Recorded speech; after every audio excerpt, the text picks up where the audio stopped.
Hablamos del libro más influyente de la historia, ¿no? La guía espiritual para miles y miles de millones. Pero, ¿y si las primeras versiones impresas estuvieran en realidad plagadas de errores? Y no hablo de una coma mal puesta, hablo de errores garrafales, algunos directamente escandalosos y otros, la verdad, bastante graciosos. Venga, vamos a meternos de lleno en esta historia. Para que se hagan una idea del calibre de estos errores, empecemos con una pregunta que da que pensar.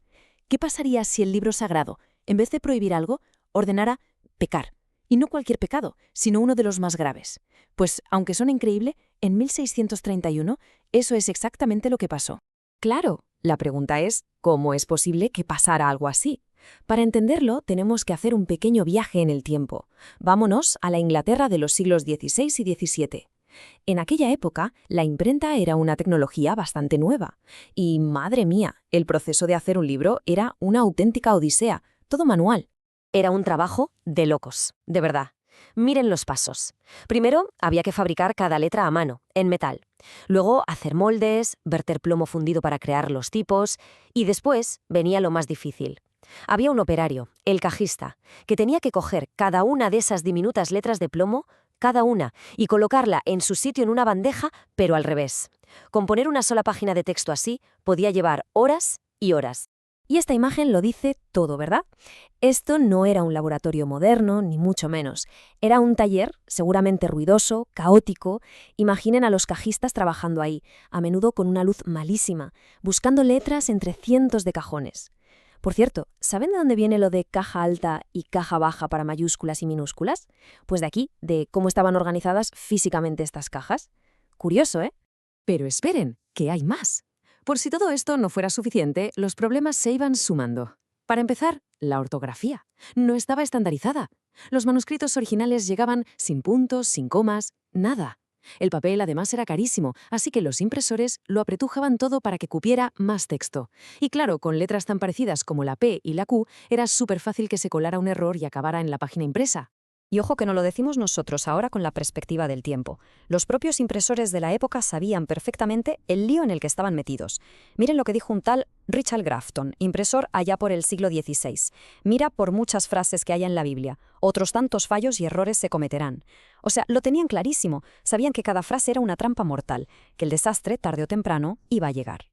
Y vaya si llegó. El desastre llegó y lo hizo por la puerta grande.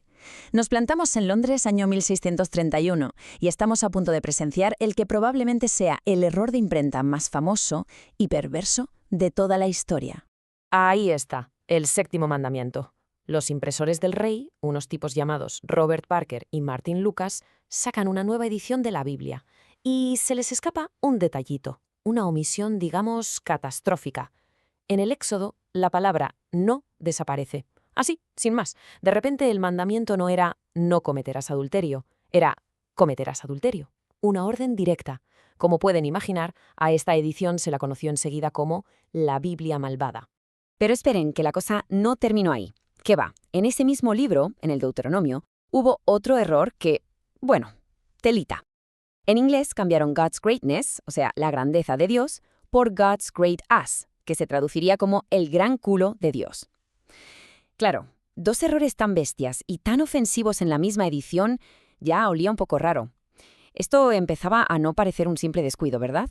El escándalo fue inmediato, por supuesto, y las consecuencias fueron demoledoras, no solo para la reputación de la imprenta, sino para la vida del hombre que estaba al frente de todo aquello, el impresor del rey, el mismísimo Robert Barker.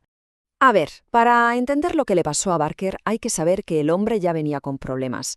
Tenía el título de impresor del rey, sí, un cargo muy prestigioso, pero en realidad estaba hasta el cuello de deudas. Y para colmo, tenía una guerra abierta, comercial y en los juzgados, con un rival llamado Bonham Norton. Este Norton le tenía unas ganas tremendas y quería quitarle el monopolio de la impresión para la corona como fuera. Y aquí es donde la cosa se pone interesante, porque esto empieza a parecer un thriller de espionaje industrial. Muchos historiadores creen que esos errores no fueron un accidente. La teoría que más fuerza tiene es que el rival, Bonham Norton, sobornó a uno de los trabajadores de Barker para que, a propósito, quitara la palabra no y metiera la pata en el otro pasaje. Era, sin duda, la manera más rápida y eficaz de hundir a su competidor. Y el plan, si es que de verdad hubo un plan, funcionó a las mil maravillas. Cuando el rey Carlos I se enteró del percal, se puso hecho una furia. A Barker lo llevaron a juicio, le quitaron la licencia de impresión y claro, sin su negocio ya no pudo levantar cabeza. Su final fue de lo más trágico, acabó muriendo en una cárcel para deudores. Y por si no fuera suficiente con perder el negocio, le cayó una multa de 300 libras. Puede que no suene a mucho, pero para la época era una auténtica fortuna. Fue la puntilla, el golpe de gracia para un hombre que ya estaba en la ruina. La reacción de la corona fue drástica. Ordenó encontrar y quemar todas y cada una de las copias. Se cree que se imprimieron unas 1000 y casi todas acabaron en la hoguera. Por eso hoy en día sobreviven poquísimas, unas 15 más o menos. Son auténticos tesoros para los coleccionistas, increíblemente raras y, por supuesto, valiosísimas. Pero lo más curioso de todo esto es que la Biblia malvada no fue la única. Para nada. La historia de la impresión de la Biblia está tan llena de meteduras de pata que muchas ediciones tienen su propio apodo, a cada cual más peculiar. Por ejemplo, está la Biblia del vinagre. Sí, como suena. En 1717 a un impresor se le fue la mano y en el título de un capítulo, en vez de la parábola de la viña, puso la parábola del vinagre.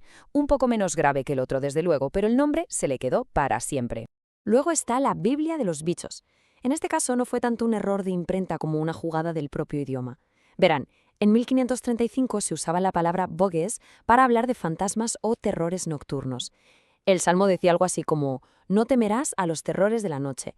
Pero claro, con el tiempo, bugs pasó a significar bichos, insectos, y el salmo adquirió un significado, bastante diferente y un poco cómico. Y la lista sigue y sigue, es alucinante. A ver, un par de ellas más. La Biblia de los hacedores de sitios, que en vez de bendecir a los pacificadores, bendecía a los hacedores de sitios. O la Biblia de Judas, donde de repente es Judas, y no Jesús, el que pregunta a los discípulos si quieren irse. Y mi favorita, por irónica, es la Biblia de los impresores. En un salmo donde debía poner «los príncipes me han perseguido», pusieron «los impresores me han perseguido». Parece casi un grito de auxilio del pobre cajista, ¿no?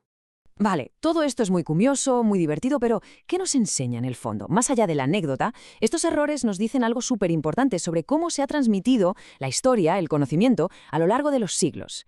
Lo que nos recuerdan es que detrás de los textos más sagrados, de los documentos que han definido nuestra historia, siempre ha habido personas, seres humanos, con manos que se cansan, que se equivocan y a veces con intenciones no tan buenas.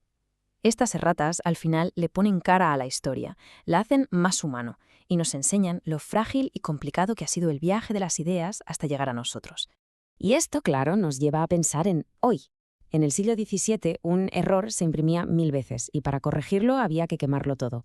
Hoy, un error digital, un tuit con información falsa, un vídeo manipulado, una fake news, se puede replicar millones de veces en segundos. Y borrarlo es prácticamente imposible. El error original casi siempre queda ahí. Así que la pregunta final es esta.